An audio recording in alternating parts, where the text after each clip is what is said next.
They had studied hundreds of worlds, dissected thousands of species, and analyzed the rise and fall of entire civilizations, yet nothing carried the weight of the name Earth. The Galactic Academy's elite xenology class floated in silence as their vessel approached the Terran Archive station. Orbiting the now protected blue world below, the archive was the only place the Galactic Council permitted others to study Earth from up close. Even still, entry was limited. The students, selected for exceptional intellect and diplomatic promise, believed themselves immune to fear. Their instructor, a grizzled attached scholar with millennia of tenure, said nothing as they disembarked. He had been here before. Once. The archive was stark, practical, devoid of decorative intent. Function trumped aesthetics and Terran design, the students noted. That alone invited mild derision, primitive efficiency, one of them whispered. Another snickered at the security redundancy, triple-sealed doors, pressure locks, and multi-environmental safeguards. What danger could possibly remain on a dead rock watched by satellites? They were greeted not by a human, but an artificial intelligence, humanoid only in silhouette, its voice unplaceable, either mechanical nor organic. It introduced itself as Caretaker AI Unit Theta 7, designated for knowledge dissemination and cultural integrity. "You are here," it began, "to understand why Earth bears the classification, Deathworld. But understand this, death was not Earth's punishment. It was her promise." The students exchanged amused glances. One asked about the purpose of such dramatic flair. The AI responded without delay. "That statement is not dramatization. It is context." It began by asking them a question. "What does survival mean to you?" Answers came quickly. Adaptation. Continuity of life. Avoidance of extinction. One student claimed survival was a metric of population health and environmental stability. Another declared it a biological imperative, driven by instinct and intelligence. The AI listened, then replied, "Incorrect. On Earth, survival meant facing extinction daily and choosing to fight anyway. Not once. Not for a generation. But for hundreds of thousands of years."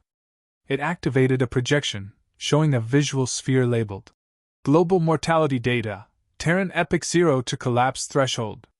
Billions dead from war, disease, starvation, disaster. Not anomalies, norms. You misunderstand Earth because you evaluate it through the lens of safety. Earth never offered safety. It offered adversity. It created life, then tried to kill it.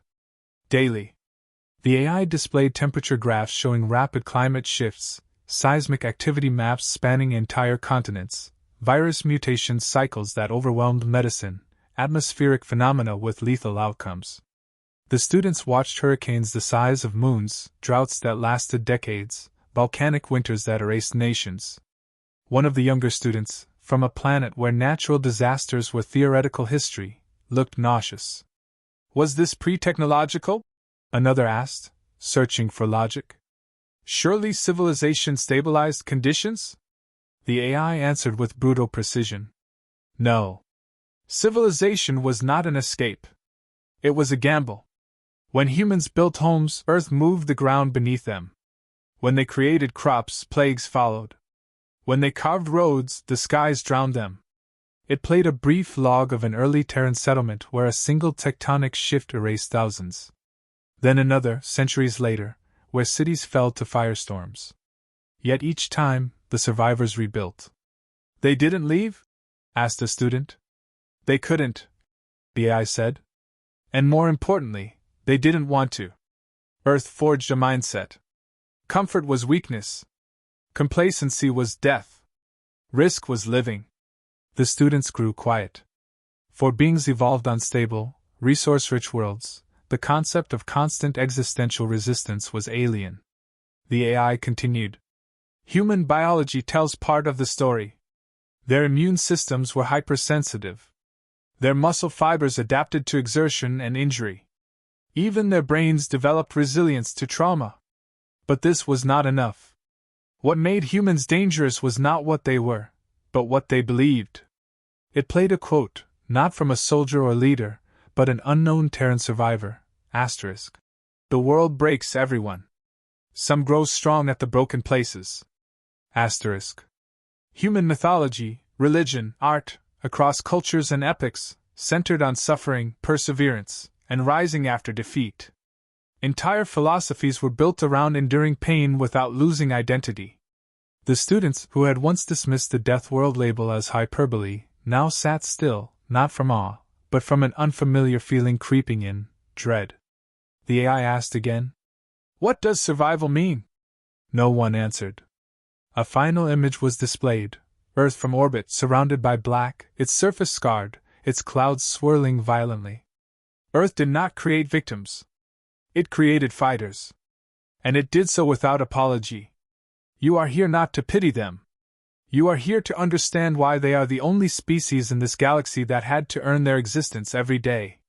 The students understood then that they had not come to examine a primitive world. They had come to witness a crucible, and humanity was its result. The AI initiated the next sequence without waiting for further questions. A glowing symbol pulsed across the room as it spoke. You've seen the surface. Now understand the conditions that shaped the species. The display shifted to a real-time model of Earth's biosphere, beginning with its raw instability. Tectonic plates, constantly shifting, created devastating earthquakes and tsunamis without warning. Unlike the geologically dormant planets many students called home, Earth was restless. Volcanic eruptions not only destroyed cities but altered global climates, causing agricultural collapse and mass migrations. Atmospheric volatility followed. Superstorms with winds exceeding 300 kilometers per hour, lightning storms capable of lasting for days, and blizzards that buried entire regions. Every climate band, from deserts to tundras, posed unique lethal challenges.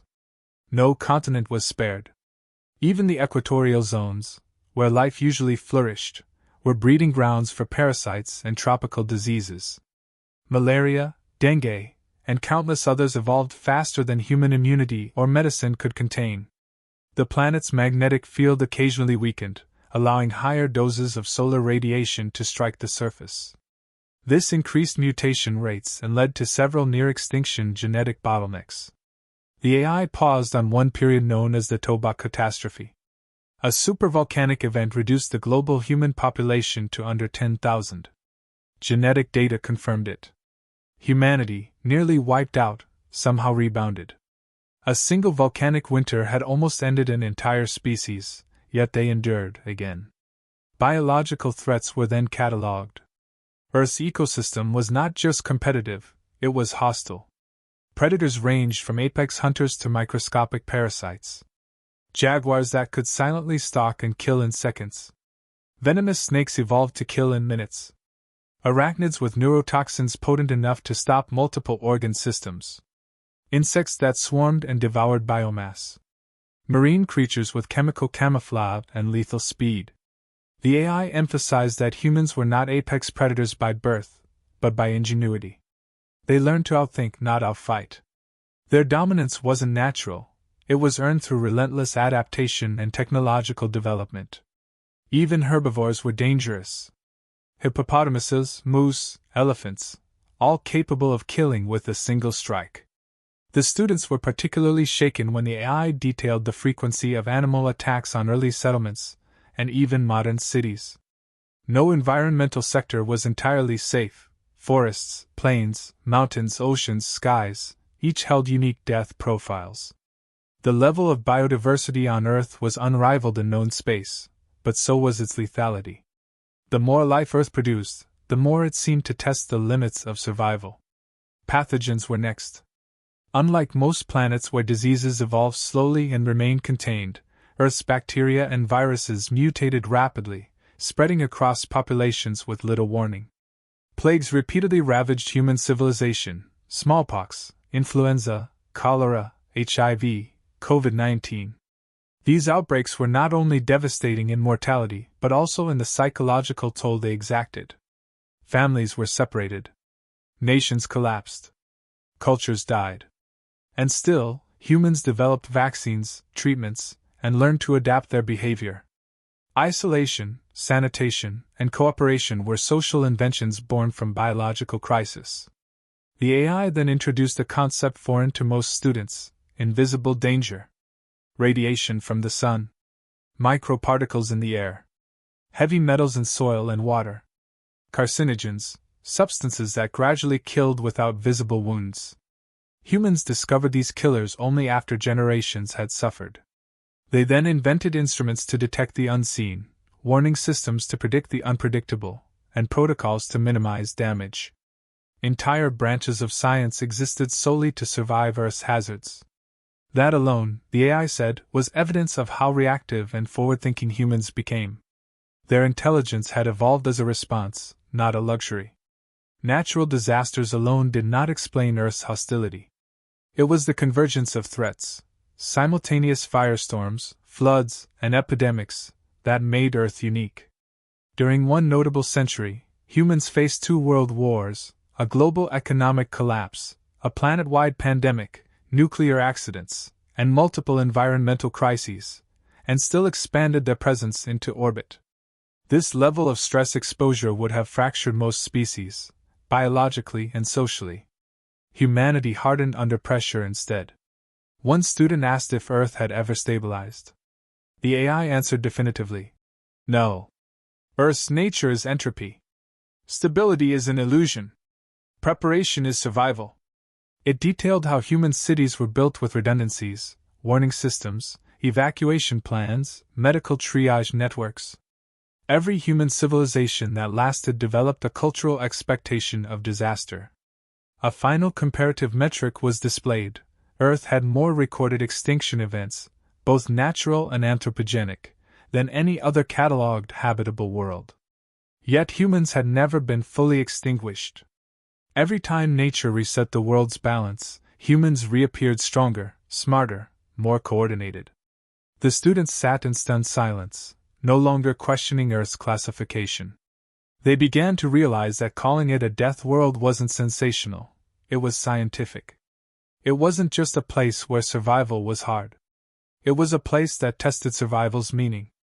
Earth didn't simply challenge life. It demanded a response. And humanity's answer had always been: adapt, endure, overcome. The AI advanced to the next layer of instruction, shifting focus from the planet to its most enduring product, humans. It opened with a comparative analysis, highlighting that Homo sapiens were neither the fastest, strongest, nor most biologically protected species. Yet they emerged as dominant, not by accident, but by relentless adaptation. Unlike most sentient species, humans began with disadvantages. Their skin was thin, lacking natural armor. Their claws were blunt, teeth too small to intimidate predators. Even their young were born helpless, requiring years to reach self-sufficiency. On paper, they should have failed. Instead, they developed intelligence under pressure. Fire, tools, language, none were luxuries. They were immediate necessities. Survival required innovation at every stage. Early humans were constantly on the edge of extinction, migrating across hostile terrain in search of food, water, and shelter. Each failure was costly. Those who survived passed down not just genes but knowledge, caution, pattern recognition, cooperation. Over generations, humans became creatures of strategy. The AI presented neural data. Human brains exhibited hyperplasticity, high adaptability to new stimuli and environments. They processed threat information faster than most known species. More critically, they didn't just react, they anticipated. Pattern prediction became their greatest weapon. It allowed them to track prey across vast distances, predict storms, plan seasons, and eventually chart stars. Their minds operated on abstraction and extrapolation. They imagined consequences before they occurred, giving them a tactical advantage few life forms possessed. Cognitive resilience was another trait underlined. Humans endured trauma not by forgetting it but by integrating it into their identity. They created meaning from pain, turning loss into motivation, injury into insight. The AI showed case studies of individuals who lost limbs yet learned new skills. Survivors of disasters who became leaders. Children raised in violence who grew to build peace. The data made clear: humans were shaped by what tried to destroy them. Their physiology reinforced this. Muscle fibers rebuilt stronger after damage. Bone density increased under stress. Their immune systems evolved to recognize, adapt, and remember pathogens. The species' pain threshold was among the highest recorded, but more impressive was their willingness to push through it voluntarily. Pain, to humans, was not a deterrent. It was part of progress. They learned to weaponize their own limitations. Lacking natural camouflage, they created clothing. Vulnerable to the cold, they built fire and insulation. Unable to see in darkness, they invented artificial light. Over time, their creativity became indistinguishable from instinct. They no longer waited for evolution, they forced it, crafting tools, techniques, and technology to exceed their natural boundaries. The AI cited their survival in environments where no other species could thrive: polar ice, deserts, deep ocean, radioactive zones. Humans modified diets, habitats, even their own biology to continue existing where existence seemed impossible. They developed mental toughness to withstand isolation, sensory deprivation, prolonged conflict. Their tolerance for uncertainty became a defining trait. While most species collapsed under unpredictability, humans became more focused. Chaos was not an obstacle. It was expected. Then came the behavioral data.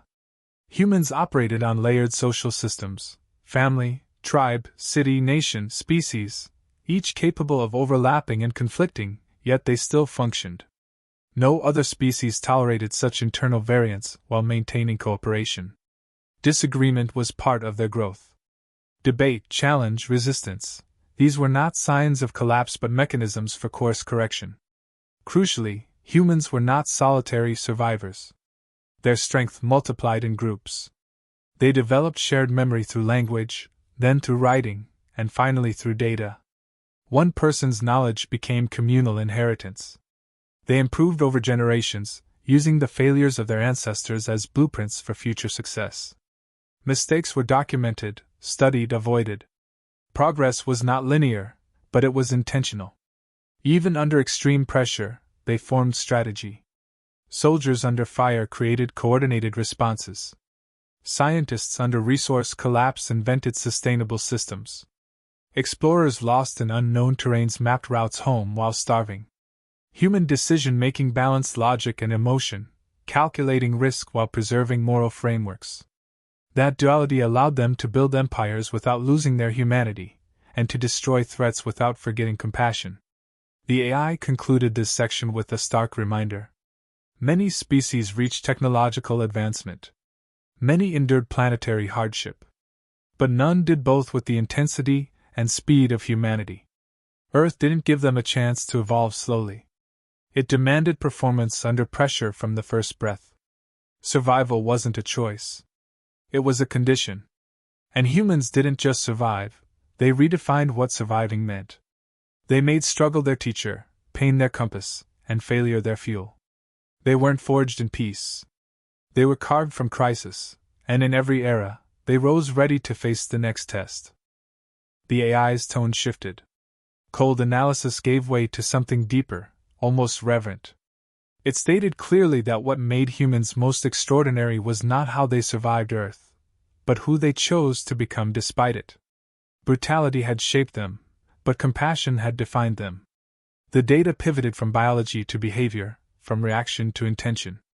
The AI showed records not of conquest, but of sacrifice.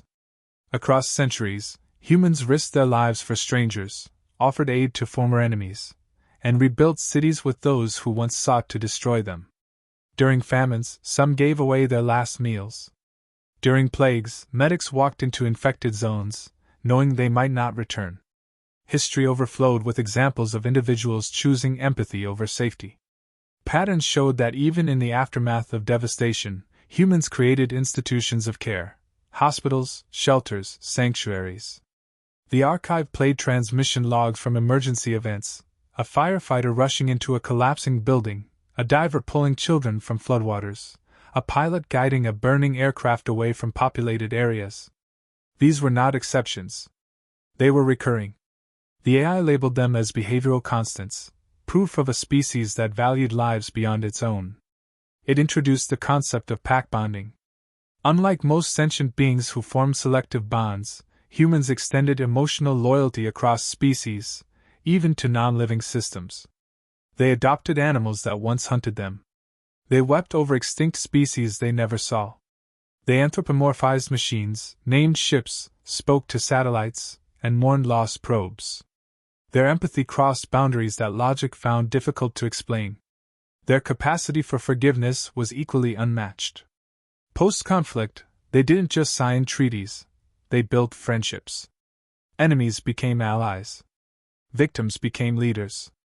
Societies moved from vengeance to reconciliation.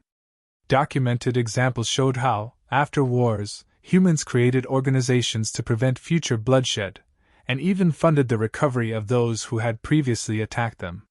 Such actions weren't mandated, they emerged from choice. The AI then presented cultural data. Music, poetry, philosophy, all deeply embedded with themes of loss, healing, and redemption. Even in fiction, humans wrote of second chances, of villains turning protectors, of broken people finding wholeness. Their stories taught children not only to fight, but to care, to grieve, and to forgive. They didn't just preserve their own. They extended aid to alien worlds. On more than one occasion, humans had diverted critical resources from their own survival to save another species. Rescue missions that gained them nothing were launched without hesitation. Civilizations on the brink were stabilized by Terran engineers, scientists, and doctors. These interventions were not political, they were deeply moral. Humans felt responsible for suffering, even if they didn't cause it. The AI shared a final metric: voluntary risk.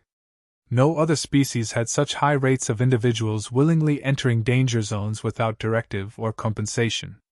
Whether in conflict, catastrophe, or crisis, humans moved toward danger if others needed help.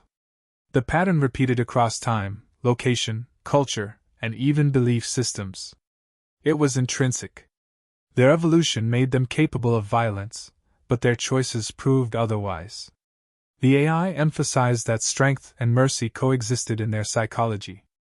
They didn't just tolerate contradiction, they embodied it. The same person who fought in war could become a teacher, an artist, or a healer. A species capable of annihilation chose, time and again, preservation. Even their relationships reflected this complexity.